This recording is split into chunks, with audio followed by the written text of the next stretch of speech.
La TVT au cœur de l'information.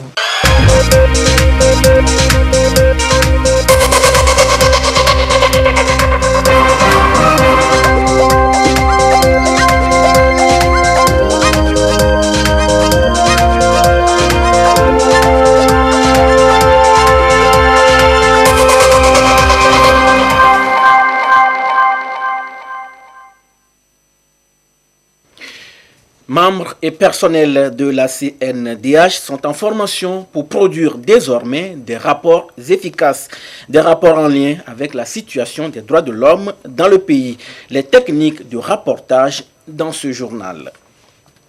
Depuis 3 ans déjà, le Togo met en vigueur l'accord sur la facilitation des échanges. Et cet outil a apporté un grand changement dans les procédures de transactions douanières et dans le secteur maritime surtout, à suivre tout à l'heure. Voilà pour le sommaire. Où que vous soyez, vous êtes en direct sur la télévision togolaise. Bonsoir, bienvenue dans cette édition. Et tout d'abord, premier conseil des ministres du gouvernement d'Ogbé. Il s'est déroulé ce matin au palais de la présidence de la République sous la direction du chef de l'État, Faure Swazimna Nyasingbe. Le compte rendu des travaux avec le ministre Trimois Christian, porte-parole du gouvernement. Communiqué du Conseil des ministres du 28 octobre 2020.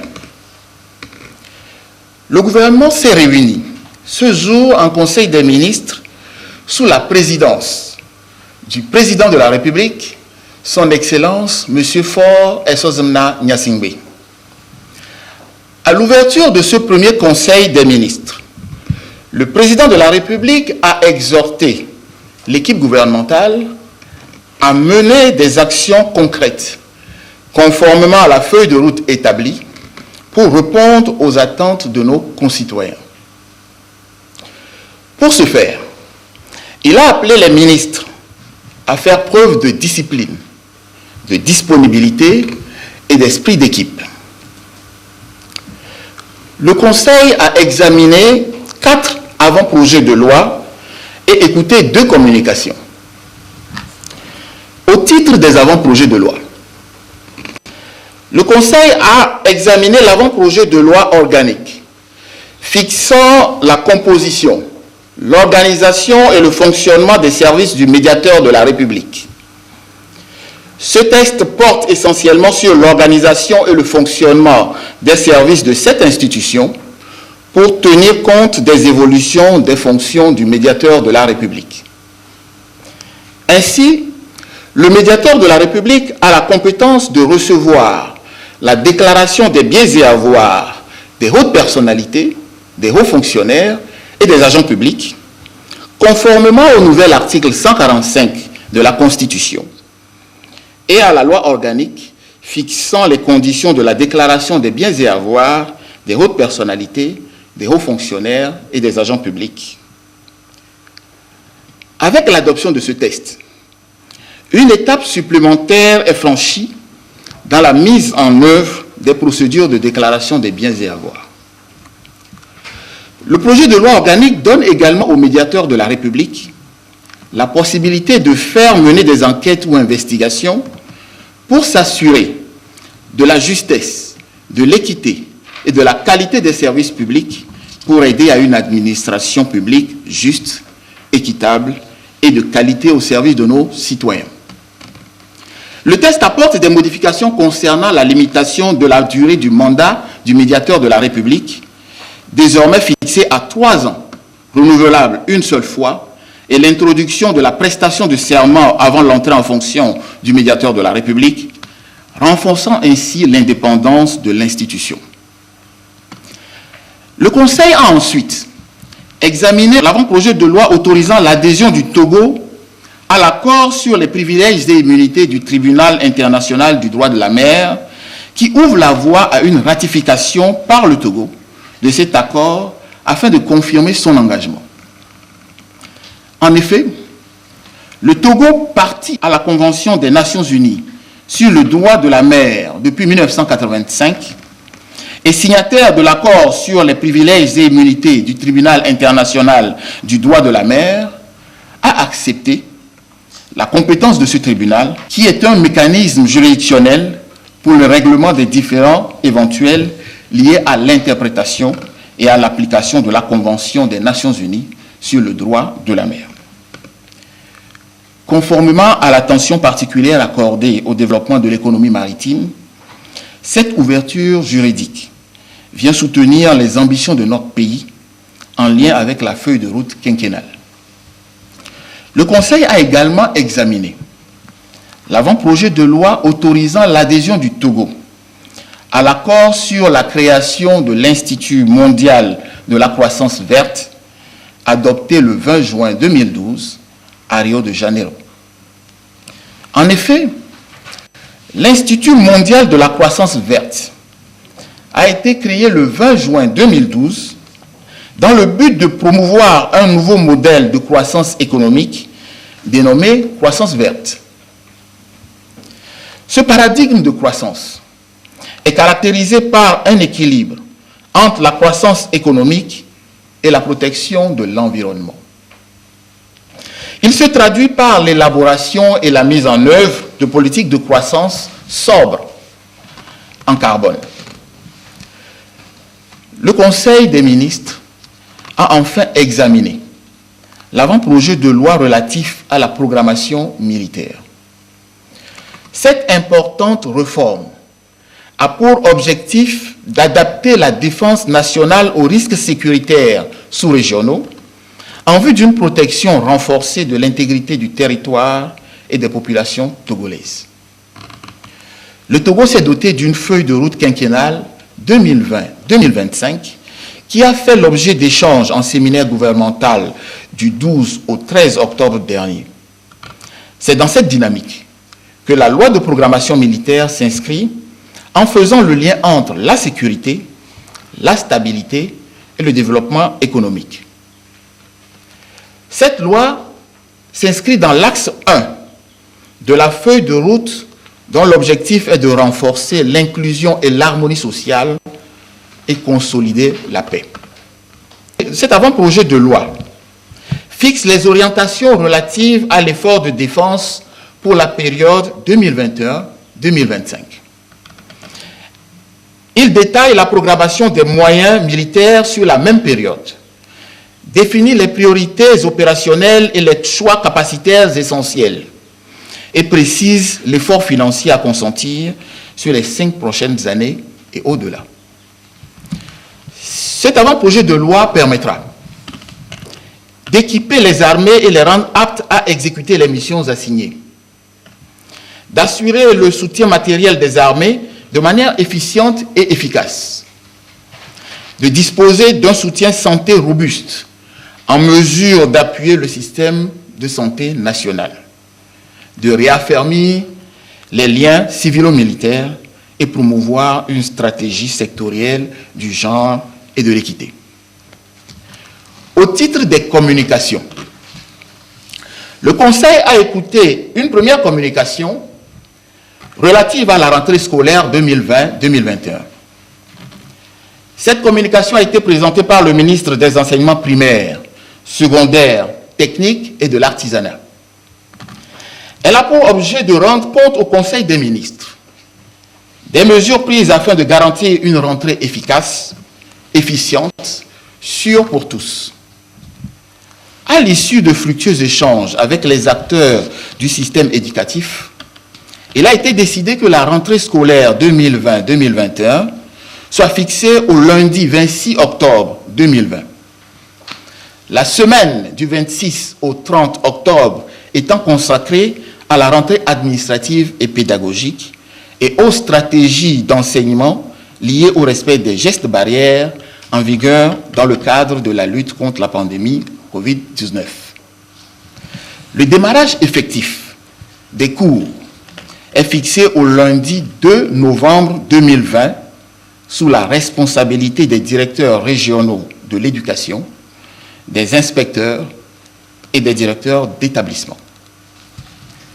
Conformément à l'arrêté interministériel numéro 709/EMEF/EMEF/MPNIT du 8 septembre 2020 portant allocation d'une aide financière exceptionnelle aux enseignants volontaires par le biais de la plateforme du programme de revenu universel de solidarité Novici, les dispositions sont prises en vue du paiement de la deuxième tranche avant la rentrée scolaire 2020-2021.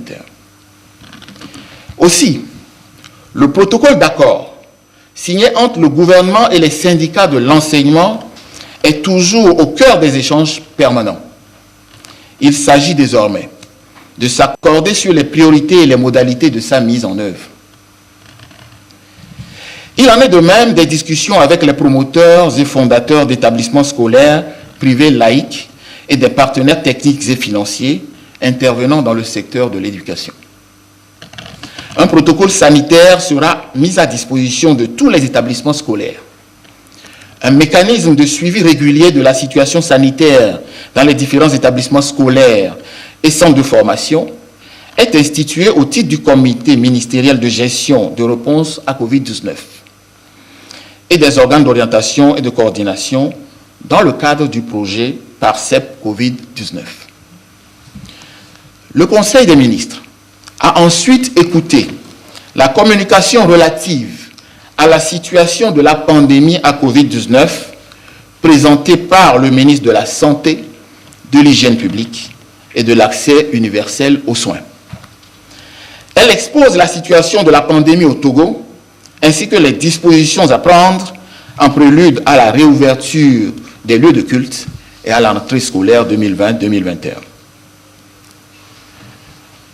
Le Grand Lomé est aujourd'hui le principal foyer où sont enregistrés les nouveaux cas. La raison principale réside dans le non-respect des mesures barrières. Face à cette situation, une rencontre avec les élus locaux a permis d'alerter sur la propagation de la maladie à travers la présentation de la répartition géographique de la pandémie. Elle est poursuivie avec les leaders religieux et les chefs traditionnels. Cette communication a été suivie par le compte rendu de Madame le Premier ministre quant aux rencontres qui se sont tenues avec le Conseil scientifique sur la rentrée scolaire et la réouverture des lieux de culte. Concernant la rentrée scolaire, sa tenue fera appel au sens de responsabilité de tous les acteurs afin d'éviter qu'elle ne soit l'origine d'une flambée. Strict respect des mesures barrières, mise en quarantaine de toute personne testée positive, déplacement des activités à l'extérieur lorsque cela est possible, amélioration de la circulation de l'air, communication, y compris par des affiches, renforcées pour inclure des messages dans les langues et les formats appropriés aux apprenants. Pour la réouverture des lieux de culte à l'intérieur du pays, hors Grand Lomé, le Conseil des ministres autorise leur réouverture compte tenu du faible taux de prévalence constaté. Ceci dans le respect strict des mesures barrières et du protocole sanitaire établi.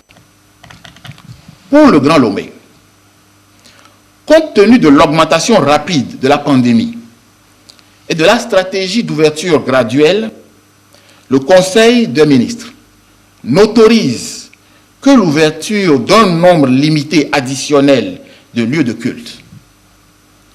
Conformément à la procédure appliquée précédemment, le ministre chargé des cultes prendra les dispositions idoines pour l'application de ces mesures. L'ensemble de ces mesures fera l'objet d'un suivi rigoureux par les services compétents.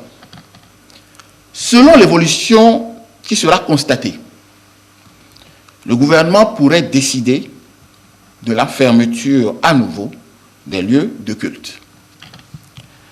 Le Conseil des ministres a encouragé les acteurs à renforcer la vigilance, notamment au sein des formations sanitaires privées et vis-à-vis des populations à risque, afin de contenir le taux de létalité et la propagation de la pandémie. Il a maintenu ses appels à la population à continuer à respecter les mesures barrières et à éviter tout relâchement dans la lutte commune. Au titre des nominations, le Conseil des ministres a procédé aux nominations suivantes. Monsieur Adama Maoulé Kodar, professeur titulaire de droit public, précédemment vice-président de l'université de Kara, est nommé directeur général de l'École nationale d'administration du Togo. Monsieur Talaka Mawama, magistrat du premier grade, deuxième groupe, troisième échelon, précédemment deuxième substitut du procureur de la République près le tribunal de première instance de Lomé, est nommé directeur de cabinet du garde des Sceaux, ministre de la Justice et de la Législation. Fait à Lomé le 28 octobre 2020. Le Conseil des ministres.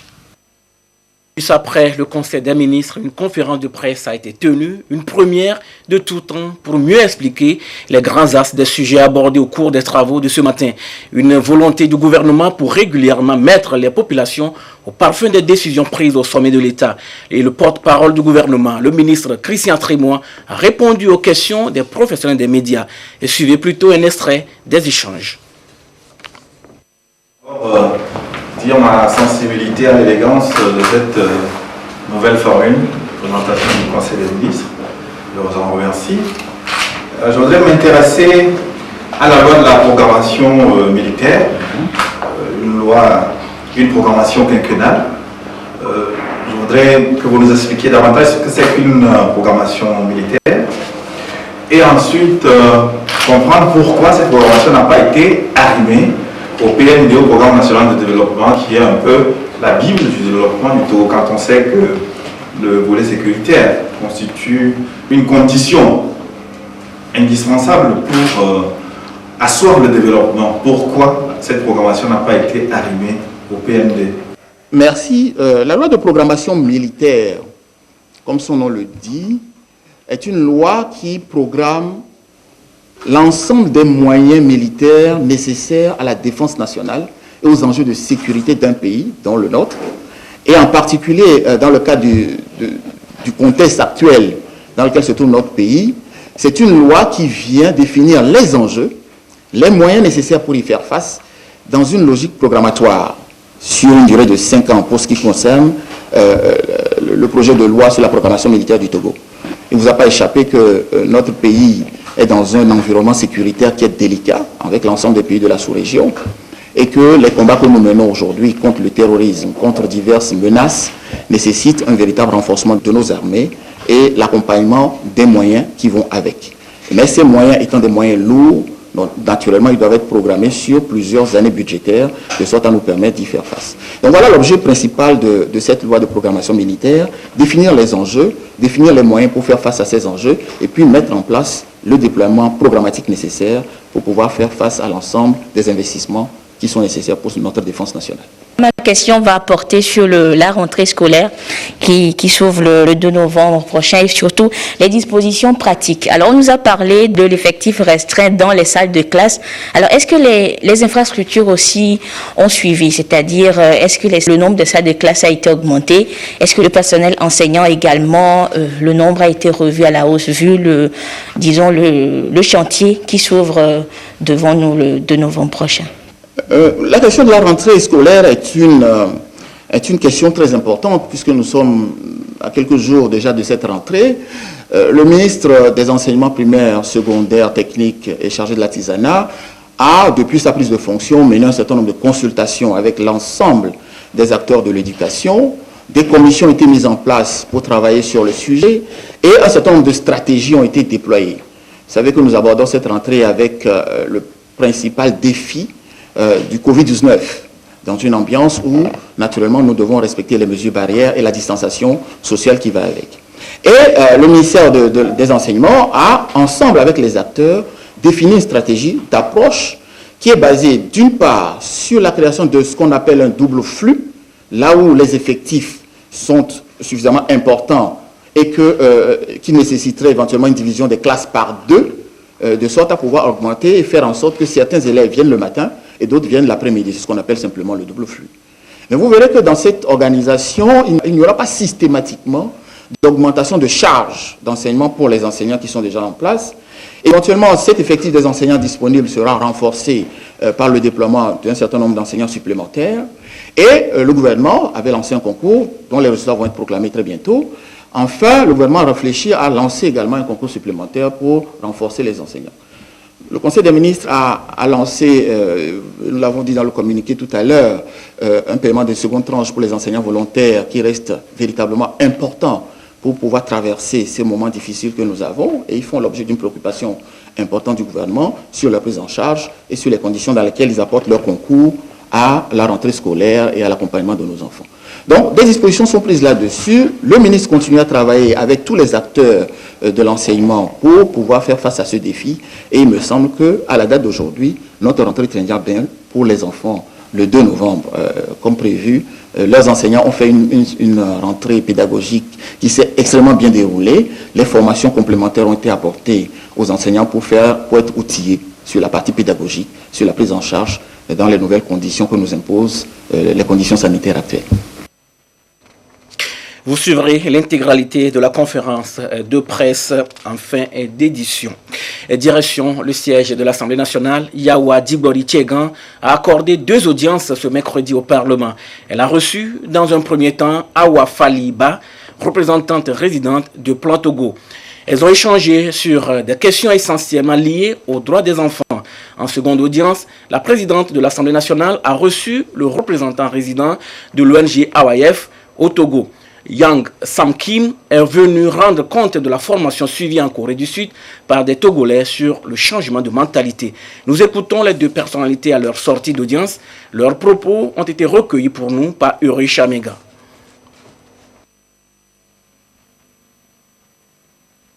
Nous avons eu l'honneur et le grand plaisir d'échanger avec son Excellence, Madame la Présidente de l'Assemblée nationale. Nous avons parlé de plusieurs questions, principalement centrées sur les droits des enfants et le travail que Plan International fait pour l'égalité pour tous, notamment le respect des droits des filles en particulier. Nous avons été très impressionnés par la maîtrise de la thématique du droit des femmes et du genre de façon générale par son Excellence, Madame la Présidente de l'Assemblée nationale, qui nous a démontré en termes très simples son niveau de compréhension et son niveau de sensibilité sur cette question en tant que femme leader. Et nous avons pu ensemble dégager quelques pistes de réflexion sur comment bâtir sur l'exemple que le Togo est aujourd'hui en train de donner en ayant à la tête de son Assemblée nationale une femme leader, mais également au niveau de sa primature, comment bâtir sur ce contexte extrêmement favorable à une discussion sociale, à une réflexion sur les droits de tous les enfants et en particulier des filles. Donc nous sommes très optimistes quant à la collaboration entre cette honorable institution et Plan International Togo afin que toutes les filles du Togo puissent avoir droit à l'éducation, droit au leadership et à l'expression et qu'elles puissent toutes s'épanouir également dans un contexte légal, administratif qui leur est favorable.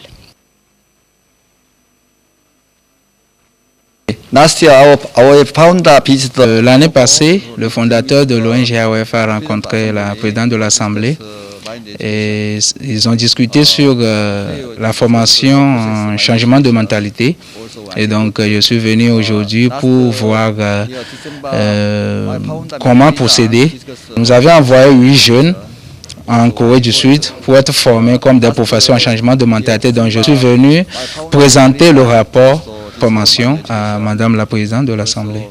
Dans leur retour, je pouvais voir qu'ils ont beaucoup changé et actuellement, ils sont à l'étape de restitution. Et spécialement, il y avait 2 étudiants qui ont été sponsorisés par l'Université de Lomé. Et dès leur retour, ils m'ont invité à faire une première présentation aux délégués de l'Université de Lomé.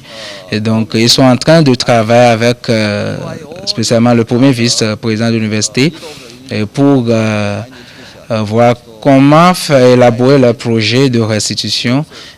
Après l'étape de restitution, nous voulons que l'État choisisse un établissement scolaire là où on va donner les cours et après 1 an, on va évaluer le résultat. Et si le résultat est positif, On voudrait que ça rentre dans le programme pédagogique du Togo.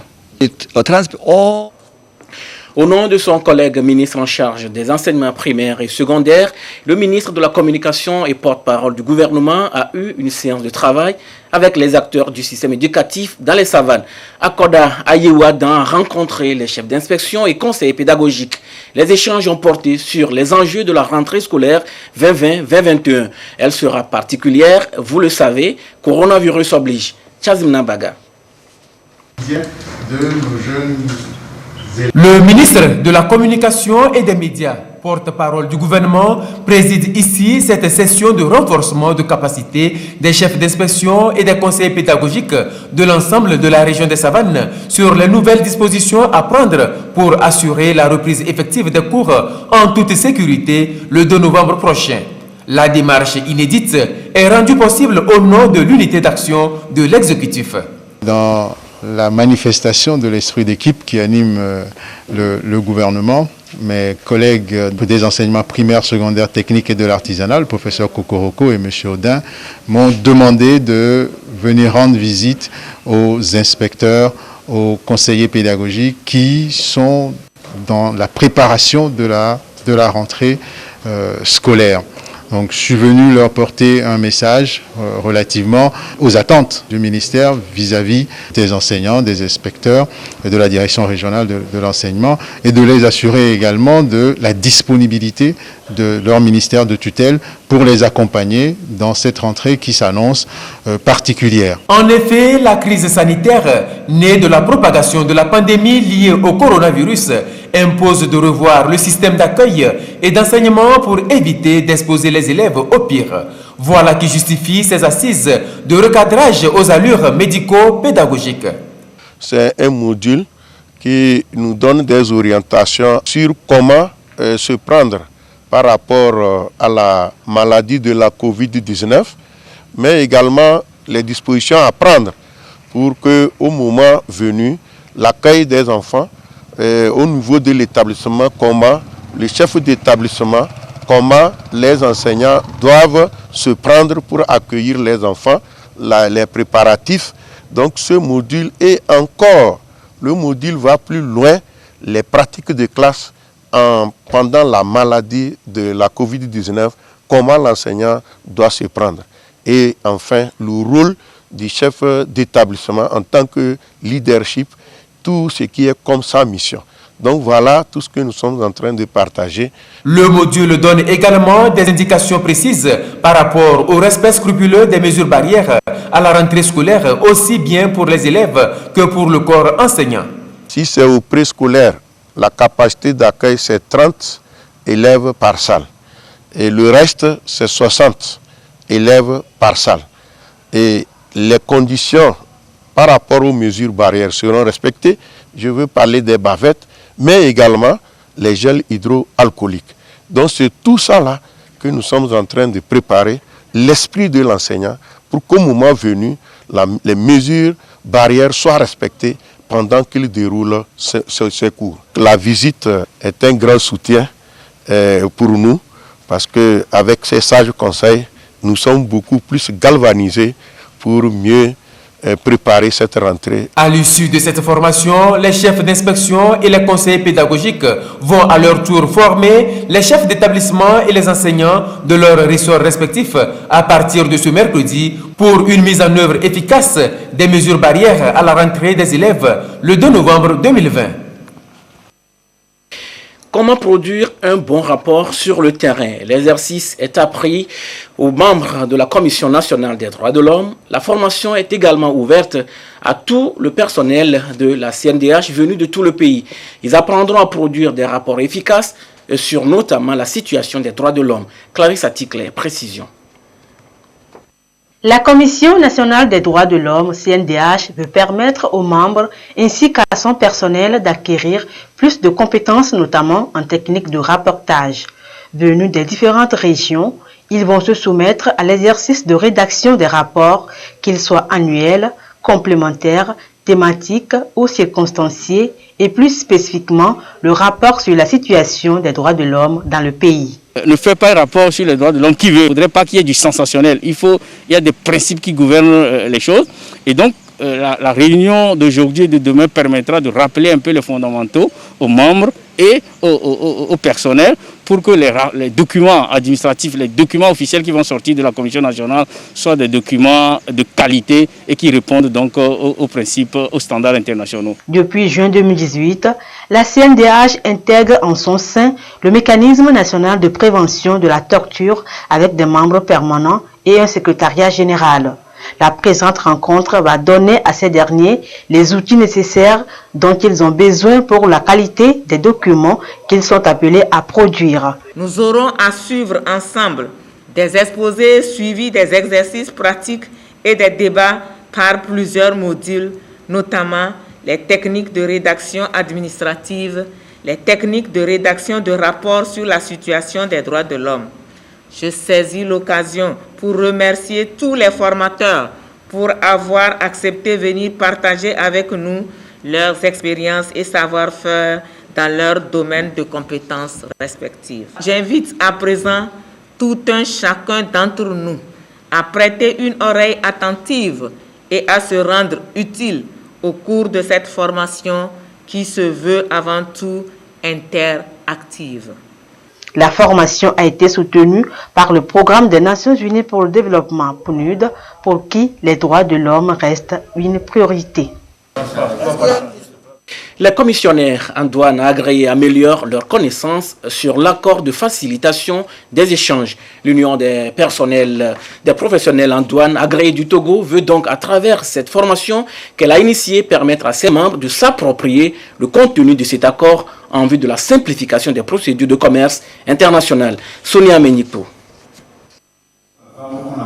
Les commissionnaires en douane agréés mobilisés pour une meilleure vulgarisation de l'accord sur la facilitation des échanges AFE au Togo.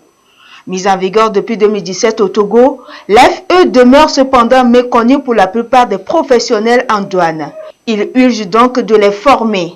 À cette rencontre, il est question d'exposer à ces acteurs la structure, les dispositions pertinentes et les avantages contenus dans cet accord. Le monde évolue et le commerce sur le plan international aussi évolue. Par le passé, pour enlever une marchandise d'un territoire douanier à un autre, il faudrait des temps et il faudrait aussi aller par la volonté des individus. Alors, ces accords prônent dans un premier temps à faire des réformes, à avoir des instruments beaucoup plus performants pour qu'il n'y ait même pas de blocage. Quand vous arrivez d'un lieu à un autre, qui n'est pas forcément commissionnaire agréé en douane, quand vous parlez de cet accord, personne ne comprenait ce que cela voulait dire exactement. Il faut que tous les acteurs s'approprient effectivement de ces accords. Pour le ministre en charge de l'économie maritime, la facilitation des échanges ne doit pas s'arrêter aux accords. Il a invité à l'occasion tous les acteurs à s'approprier cet outil en vue de la simplification dans les procédures de dédouanement. Les infrastructures à coût de milliards ne servirait pas à grand-chose si derrière il n'y a pas une organisation, ce qu'on appelle en anglais des soft improvements, pour pouvoir faire en sorte que ces infrastructures jouent pleinement leur rôle et que les échanges soient les plus rapides et les plus fluides possibles. Nous sommes à une nouvelle ère, celle de la digitalisation, et je pense que seule elle peut nous permettre en fait de rentabiliser au maximum possible tous les investissements en infrastructure déjà opérés au port de Lomé. Ensemble, nous devons tous réfléchir à fluidifier nos échanges. Le représentant du ministre en charge du commerce a salué l'initiative car nécessaire pour une démarche participative et inclusive de tous les acteurs à différents niveaux et permet de promouvoir une économie d'échelle. Bientôt, très bientôt, d'autres lieux de culte vont réouvrir. C'est l'une des mesures annoncées par la Coordination nationale de riposte contre le Covid-19. Elle a annoncé ce mercredi lors de la 23e conférence de presse tenue à l'hôtel Les Bénins. Le point a été également fait sur les localités les plus touchées par le Covid-19. Dodo Hari. Lomé reste toujours le grand foyer de contamination au Covid-19. La coordination note une hausse préoccupante des cas dans tous les quartiers de la capitale, surtout à Aguenivé 1, 3, 5 et dans plusieurs autres communes du Golfe. Faut-il encourager une reprise générale des activités? La question est en étude, surtout avec la deuxième vague de contamination dans les pays de l'Europe. Nous avons tous observé avec attention la deuxième vague de contamination dans les pays européens, où vous voyez les mesures restrictives revenir à grands pas. Cette nouvelle vague en Europe ne va pas se passer sans conséquences dans nos pays. Et logiquement, nous constatons l'augmentation des cas positifs parmi les voyageurs à l'arrivée. Ce qui est une conséquence logique de l'augmentation du nombre de cas là-bas.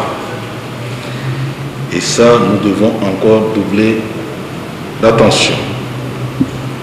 Aussi, localement chez nous, il est également noté une hausse préoccupante des cas positifs.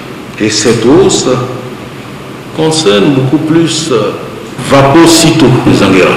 Est, les centres de Jiranawe, Moutivé, Kodiakefe, Baguida. Toutes ces zones sont très touchées face à cette situation dans notre pays. Au regard de la situation qui prévaut dans le monde, il faut rappeler à tout le monde, à toute la population, à vous les journalistes, à nous-mêmes, que ce n'est pas le moment où il faut baisser les bras.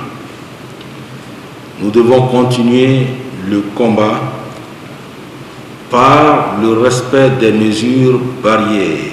Le gouvernement décide quand même la réouverture d'autres lieux de culte en attendant d'étudier minutieusement le protocole sanitaire particulier qui va régir le tournoi de l'UFOA.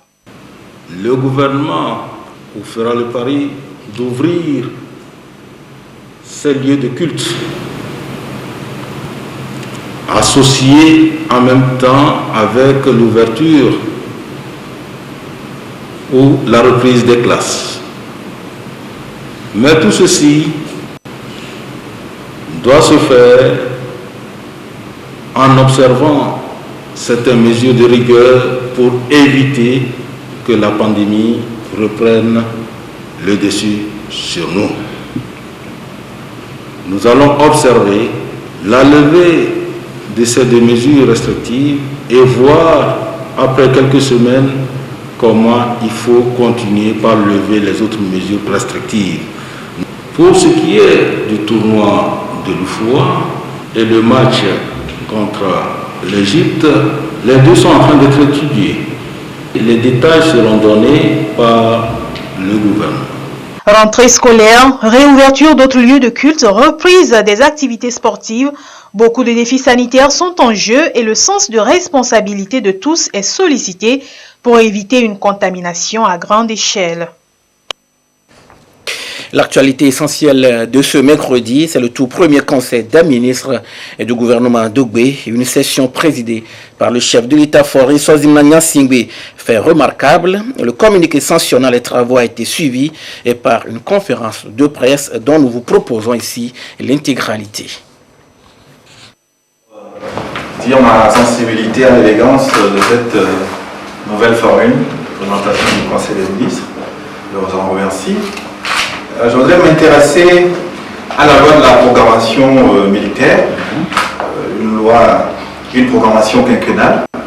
Je voudrais que vous nous expliquiez davantage ce que c'est qu'une programmation militaire et ensuite comprendre pourquoi cette programmation n'a pas été arrimée au PND, au Programme national de développement, qui est un peu la Bible du développement du Togo, quand on sait que le volet sécuritaire constitue une condition indispensable pour asseoir le développement. Pourquoi cette programmation n'a pas été arrimée au PND? Merci. La loi de programmation militaire, comme son nom le dit, est une loi qui programme l'ensemble des moyens militaires nécessaires à la défense nationale et aux enjeux de sécurité d'un pays, dont le nôtre, et en particulier dans le cas du contexte actuel dans lequel se trouve notre pays. C'est une loi qui vient définir les enjeux, les moyens nécessaires pour y faire face dans une logique programmatoire sur une durée de 5 ans pour ce qui concerne le projet de loi sur la programmation militaire du Togo. Il ne vous a pas échappé que notre pays est dans un environnement sécuritaire qui est délicat avec l'ensemble des pays de la sous-région et que les combats que nous menons aujourd'hui contre le terrorisme, contre diverses menaces, nécessitent un véritable renforcement de nos armées et l'accompagnement des moyens qui vont avec. Mais ces moyens étant des moyens lourds, donc, naturellement, ils doivent être programmés sur plusieurs années budgétaires, de sorte à nous permettre d'y faire face. Donc voilà l'objet principal de cette loi de programmation militaire, définir les enjeux, définir les moyens pour faire face à ces enjeux, et puis mettre en place le déploiement programmatique nécessaire pour pouvoir faire face à l'ensemble des investissements qui sont nécessaires pour notre défense nationale.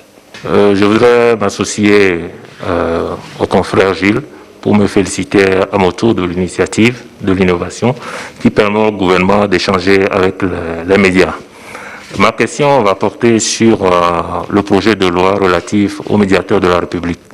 Je voudrais savoir en quoi ce projet de loi améliore le fonctionnement de cette institution de la République et surtout sa visibilité, voire son accessibilité au public, parce que, comme vous le savez, aujourd'hui, cette institution reste quelque part un peu lointaine vis-à-vis de ce grand public. Vous savez, le médiateur de la République est une institution très importante dans notre pays, parce que, comme le nom le dit, c'est une institution qui fait de la médiation entre les usagers des services publics et les services publics, les administrations.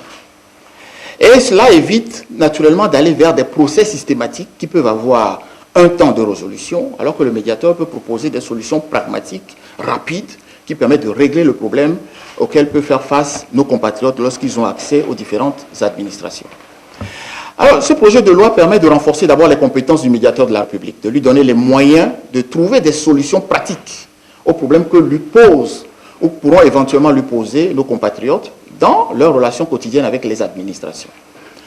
Les attributions sont renforcées, mais les moyens également du médiateur sont renforcés, moyens en termes de pouvoir de dialogue avec les administrations, fait des recommandations. Ces recommandations sont adressées aux autorités administratives qui doivent leur donner une suite.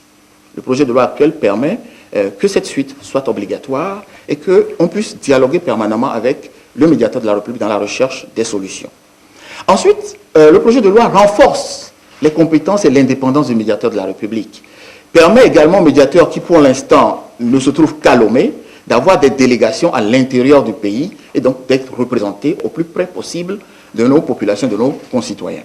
Et puis la troisième dimension, c'est qu'elle lui donne formellement les moyens d'accompagner la déclaration des biens et avoirs, puisque nous avons fait l'année dernière un saut qualitatif à travers la réforme importante du mois de mai 2019, la réforme constitutionnelle, j'entends bien, du mois de mai, et l'adoption d'une loi sur les conditions dans lesquelles nous devons faire la déclaration des biens et avoirs.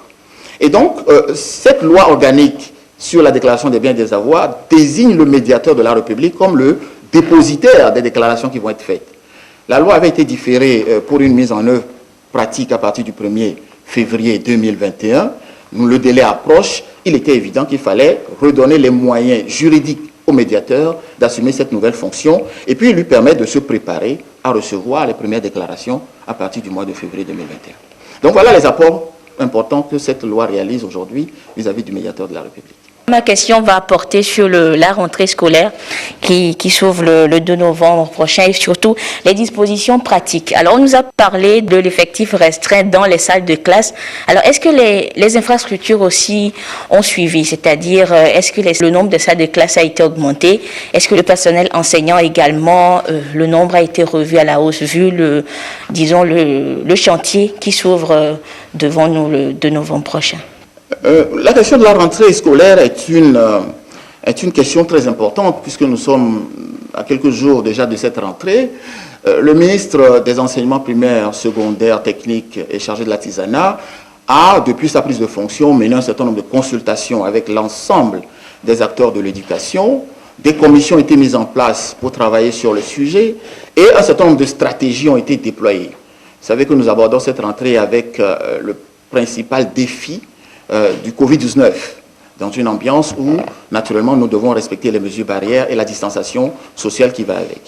Et le ministère des Enseignements a, ensemble avec les acteurs, défini une stratégie d'approche qui est basée, d'une part, sur la création de ce qu'on appelle un double flux, là où les effectifs sont suffisamment importants et qui nécessiterait éventuellement une division des classes par 2, de sorte à pouvoir augmenter et faire en sorte que certains élèves viennent le matin et d'autres viennent l'après-midi. C'est ce qu'on appelle simplement le double flux.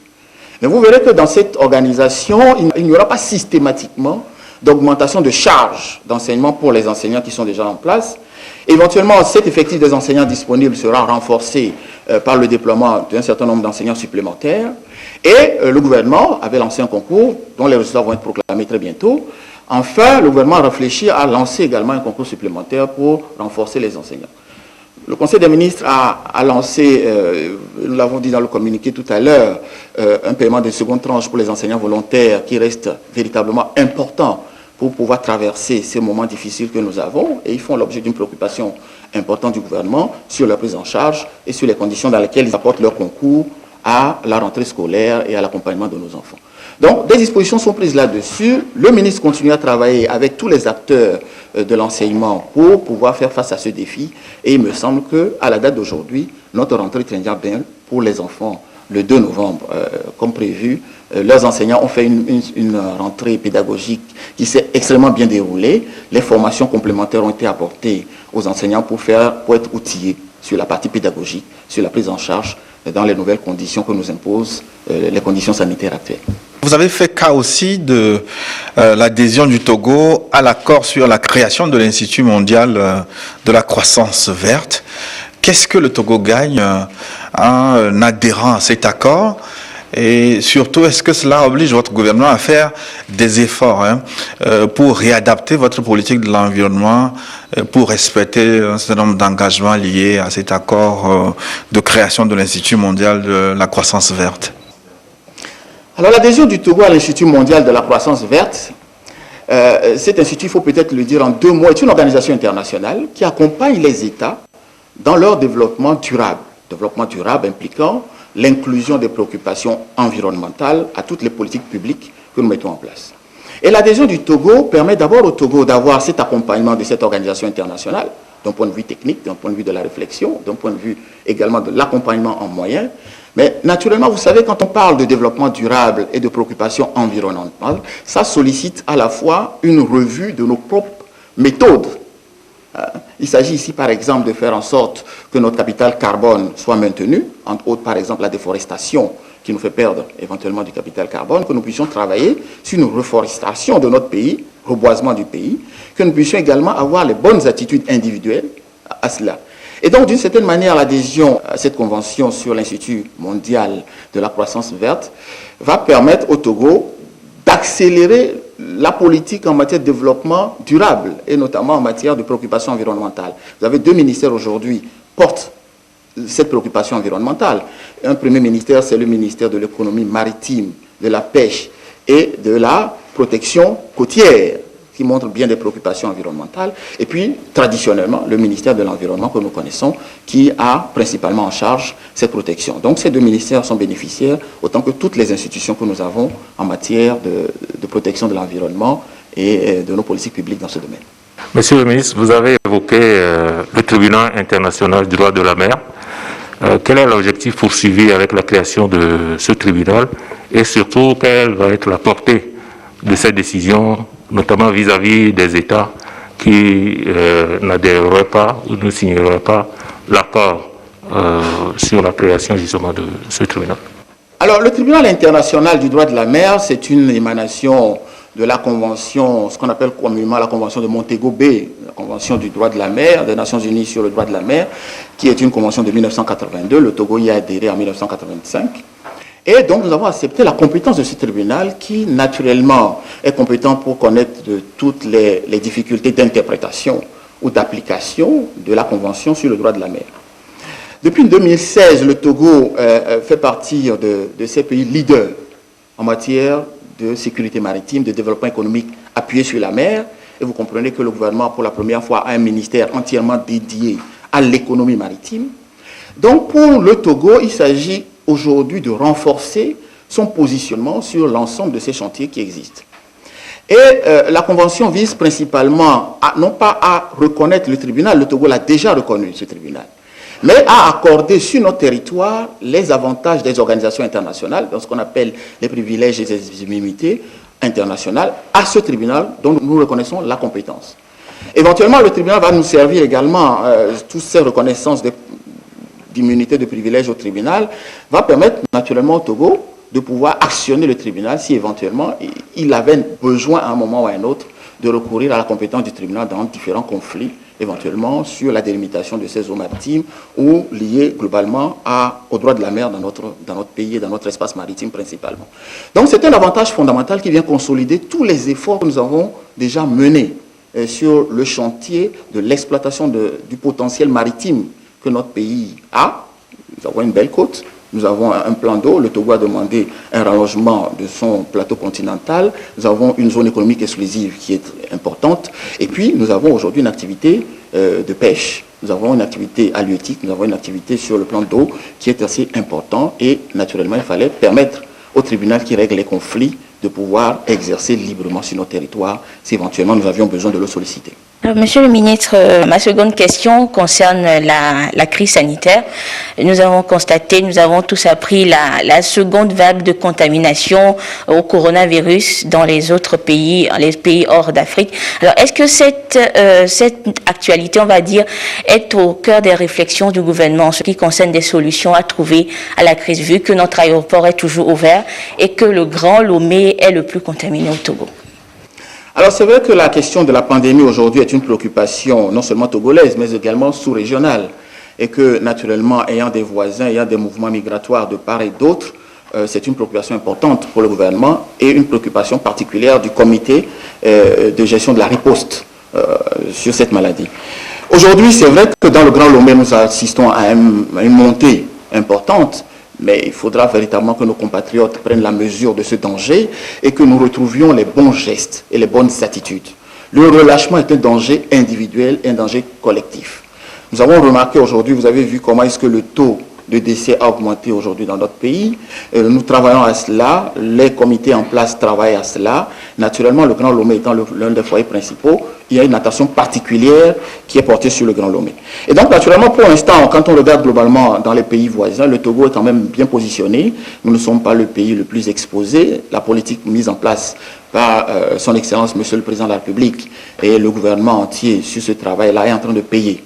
Mais encore une fois, il faut que nous appelions à la responsabilité individuelle de nos compatriotes pour que ces stratégies puissent véritablement atteindre les objectifs qui sont recherchés.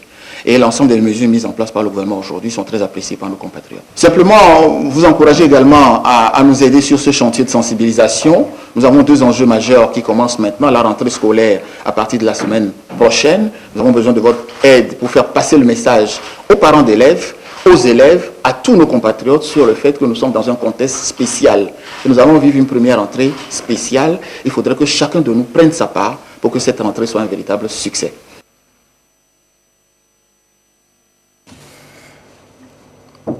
La situation de la pandémie au nouveau coronavirus au Togo se présente comme suit. Le nombre de cas confirmés est de 2238, 9 nouveaux cas depuis hier. Le nombre de personnes guéries est de 1620. 8 nouveaux guéris depuis hier. Le nombre de cas actifs est de 564. Et le nombre de décès est malheureusement de 54. Un communiqué signé par le ministre en charge de la Santé, le professeur Moustapha Miji-Yawa. Dans la lutte contre la pandémie liée au Covid-19, plusieurs bonnes volontés continuent de manifester leur engagement à accompagner les pouvoirs publics. C'est dans cette logique que des dons en numéraire et en nature sont parvenus à la cellule de gestion des contributions. Joseph Amigan. De la liste des donateurs ayant apporté leur contribution en numéraire dans le cadre de la riposte au Covid-19. Période du 13 août au 26 octobre 2020. Donateurs, personnalités, Kézié Abalo, DG de la SNPT, 1 million. Nafam Nana, DG de la SNCT, 500 000. Alaba Piabalo, DG ODEF, 200 000. Professeur Agbenoto Kofi, secrétaire général du ministère de l'Enseignement supérieur, 200 000. Nyakpaou Dadja, 200 000. Kambia Esso Beyi, ancien ministre, 100 000. Colonel Takunyadi Neyo, préfet maritime, 100 000. Karbou Chalim, secrétaire général de la Cour constitutionnelle, 100 000. Ogbone Oniakitan, coordonnateur Parsi, 100 000. Madame Litaba Kassou Baya, épouse Dolama, 100 000. Sranvi Yao, membre de la CNDH, 100 000. Madame Atisso Afi, membre de la CNDH, 100 000. Sanvi Ohini, membre de la CNDH, 100 000. Madame Aïssa Assi Tembe Ashira Irene, membre de la CNDH, 100 000. Madame Bessi Kama Lidi, épouse Koumejo, membre de la CNDH, 100 000. Soare Dossé, membre de la CNDH, 100 000. Kodaga Wengbana, membre de la CNDH, 100 000. Narte Messan Komla, membre de la CNDH, 100 000. Abou Rahim Alimi, coordonnateur national du projet Waka, 50 000. Administration publique. Gani Kofi, directeur de cabinet du ministère de l'Action sociale, de la promotion de la femme et de l'alphabétisation, 100 000. Anadeb, 1 500 000. Personnel de l'ODEF, 900 000. Confession religieuse. Convention Baptiste du Togo, 1 million. Révérend Pasteur Bello, 500 000. Paroisse Cité Céleste d'Akodesewa, 200 000. Église des serviteurs de Dieu, 50 000. Révérend Pasteur Pekemsi et Sozmna, directeur du Collège protestant de Kara, 20 000. Société et établissement. AEC, 100 000. Élite Transit, 100 000. Elput, 50 000. Association. Fédération nationale des groupements de producteurs de coton du Togo, 2 millions. Amicale des retraités des douanes du Togo, 505 000. Association des sages-femmes du Togo, 500 000. Particulier. Sama Abou Bakari, 50 000. Wedanou épouse Sama, 50 000. Kodolo Koudjoukalo, 30 000. Kodjo Yovo, 25 000. Sama Seria, 20 000. Sama Edena, 20 000. Sama Disaï, 20 000. Gaïzo Komla, 15 000. Takuda Kapouin, 15 000. Sous-total, 10 625 000. Report, 3 240 103 358 francs. Total général, 3 250 728 358 francs. Suite de la liste des donateurs dans le cadre de la riposte contre la pandémie Covid-19, période du 13 août au 26 octobre 2020. Dons à nature. Organisation internationale. Fonds mondial. 800 ampoules d'adrénaline, 1 mg, par millilitre, injectable. 60 bidons de 25 litres d'alcool 95 degrés. 20 000 flacons de cétrazione injectable. 300 flacons de 500 ml de gélatine fluide injectable. 500 ampoules de gentamicine 80 mg injectable. 5700 flacons de 500 ml de Ringer lactate.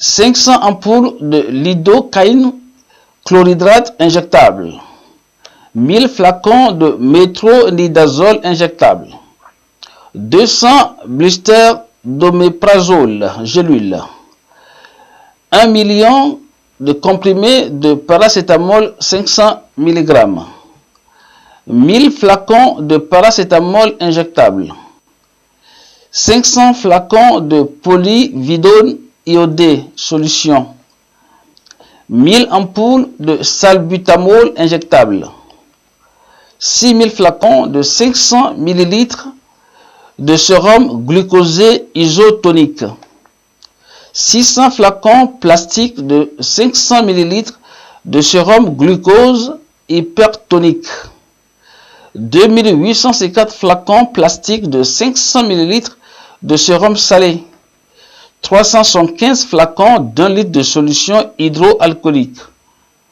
10 000 abèzes langues, 200 cathéters numéro 20, 1900 cathéters numéro 24, 1500 boîtes compresses de gaz tissé stérile, 300 cotons hydrophiles 500 grammes, 5000 gants de chirurgie en latex stérile, 585 000 unités de gants d'examen en latex, 4750 perfuseurs, 4750 seringues 5 cc, 14 250 seringues 10 cc, 100 sondes de levain en PVC gradué, 300 rouleaux de sparadrap tissé perforé sécable. PNUD. 3 cliniques mobiles en complément de ces dons antérieurs. Redis Togo. 10 échographes GE Logique E. 10 moniteurs de surveillance multiparamètres GE B125. 10 moniteurs de pression artérielle GE V100. 10 électrocardiographes GE MAC 2000. 20 pulvérisateurs manuels. 30 kits de petite chirurgie. 50 tensiomètres anéroïdes adultes. 50 tensiomètres anéroïdes enfants. 45 kits de réanimation. 50 thermoflash. 298 paravents mobiles. 60 hémoglucose 20 litres. 555 EPI complets. 9800 plaquettes de 10 comprimés de pastilles de chlore effervescent. 12 bidons de 5 litres de désinfectant détergent. Fonds européen de développement. 755 000 FAES en français. 250 000 FLAES en EV. 250 000 FAES en cabiais. UNFPA. 498 combinaisons de protection. Coopération allemande. GIZ. 3 caméras thermiques. Contour global. 8 kits de 1000 tests de PCR de Covid-19. Société togolaise. Voltic. 5400 bouteilles de 0,75 litres d'eau minérale. Atelier de Atex. 5 dispositifs de lavage de mains. Société étrangère. Surge médicale INC. 1000 kits de tests rapides Covid-19. Particulier. Guégué Marie. 180 cahiers de 200 pages. 360 cahiers de 100 pages. 48 ensembles géométriques. 30 bics bleus. 30 bics noirs. 30 bics rouges. 30 bics verts. 24 paquets de 12 crayons de couleur. 144 crayons.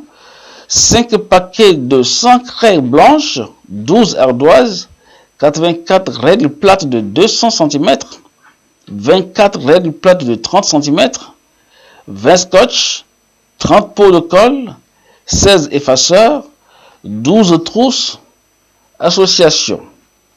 Association Femmes Solidaires pour un avenir meilleur. 12 bidons de 10 litres de savon liquide. Association des professionnels de banques et établissements financiers. 102 500 masques réutilisables. 2 ambulances médicalisées. Association pour l'épanouissement du chrétien. 5 dispositifs de lavage de mains. 2000 masques chirurgicaux adultes. 1400 masques chirurgicaux enfants. Association Racines Féminines. Un bidon de 25 litres de savon liquide. 60 masques artisanaux. Chambre régionale de métiers de Lomé et Comécole. 2160 masques artisanaux. 2 bidons de 25 litres de savon liquide. 2 dispositifs de lavage de mains. 15 sachets de sang essuie-tout. Lions Club International. 21 250 masques chirurgicaux. 400 flacons de 0,5 litres de solution hydroalcoolique. 30 thermoflash. 300 flacons d'1 litre de savon liquide. Communauté togolaise de la Banque africaine de développement. 200 flacons de 500 ml de solution hydroalcoolique. 1000 masques chirurgicaux. 1000 masques FFP2. 1000 paires de gants stériles. Groupe des professionnels de l'industrie du pétrole de la République togolaise. GPP. 400 sacs de riz de 25 kg. 60 thermoflash. 25 000 masques chirurgicaux. Au Conseil des Togolais de l'extérieur. 10 000 masques réutilisables. Ordre. Ordre national des urbanistes.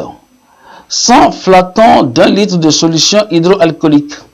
100 masques réutilisables. Fondation. Fondation Temasek. 3000 masques N95. 3000 visières. 2940 surblouses stériles. 200 visières recyclage. 698 visières. 950 combinaisons. 49 800 masques KF94, 8 thermoflash, 5000 gants nitrile, 750 boîtes de dioxyde de chloride.